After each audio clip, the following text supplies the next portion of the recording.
Welcome to Healing Temple MU channel.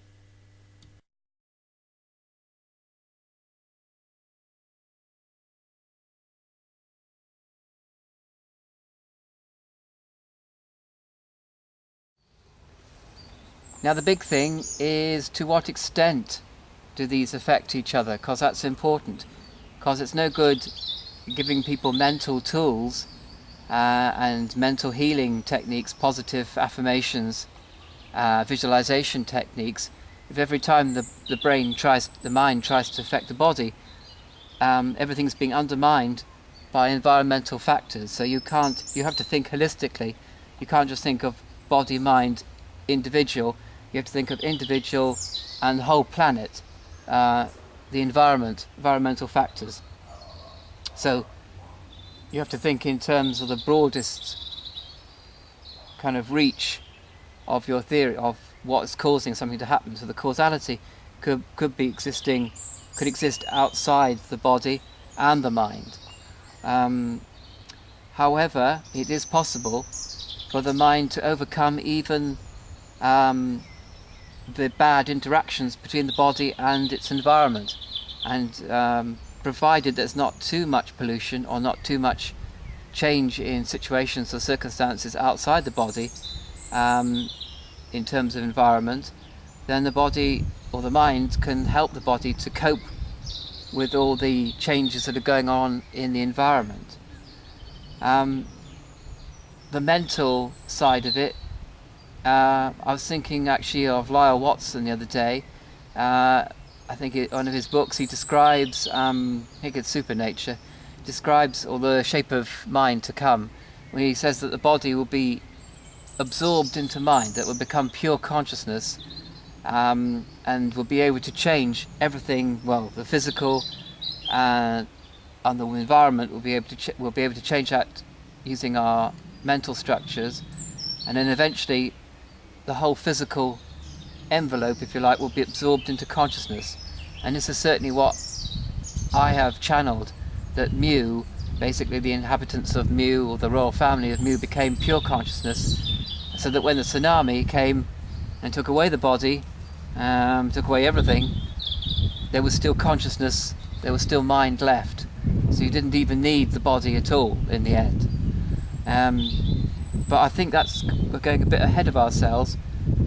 In practical terms, I think that actually both these models are correct in their own way.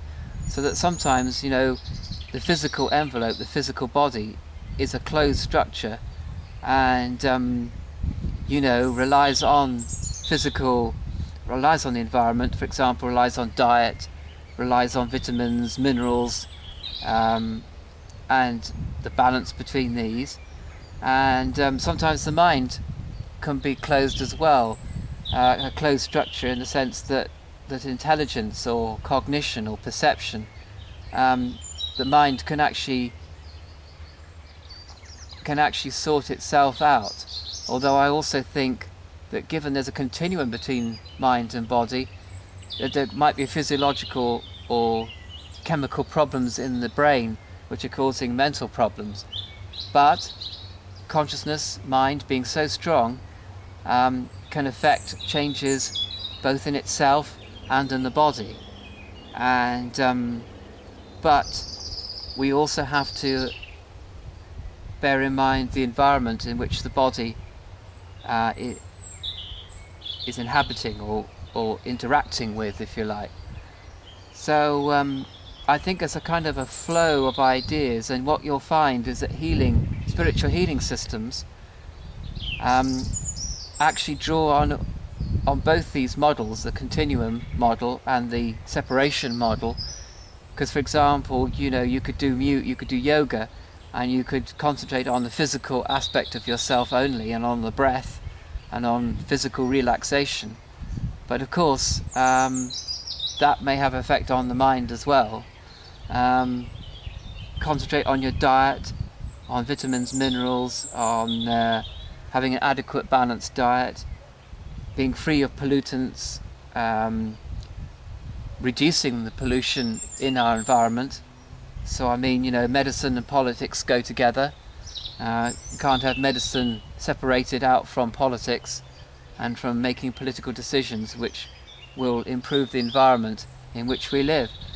And so I think, and then again, the affirmations of MU, for example, would look at the mind, or looking at emotion and mood as if they were separate things from the body.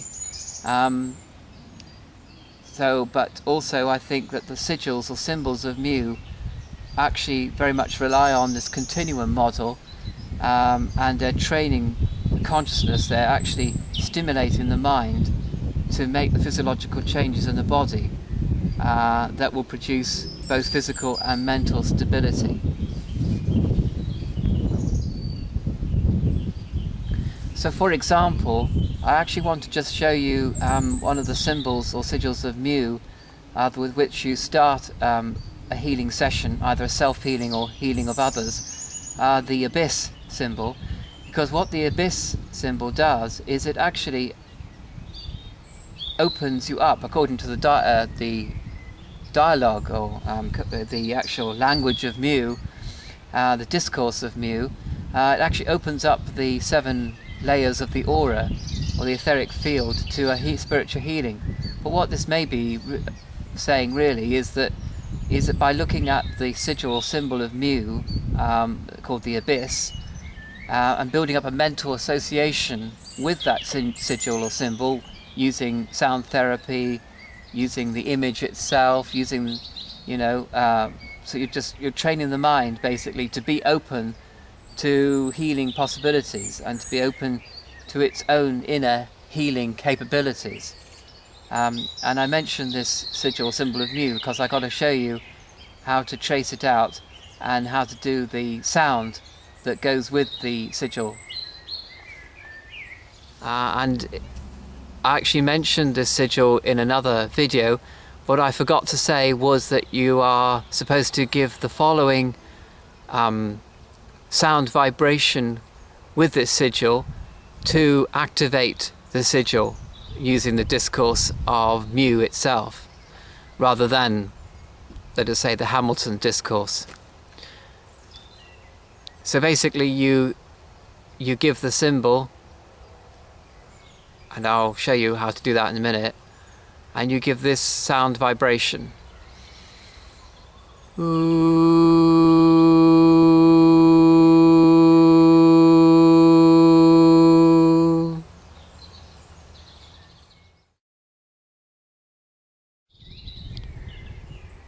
So you need to trace the symbol or sigil of the Abyss anti-clockwise.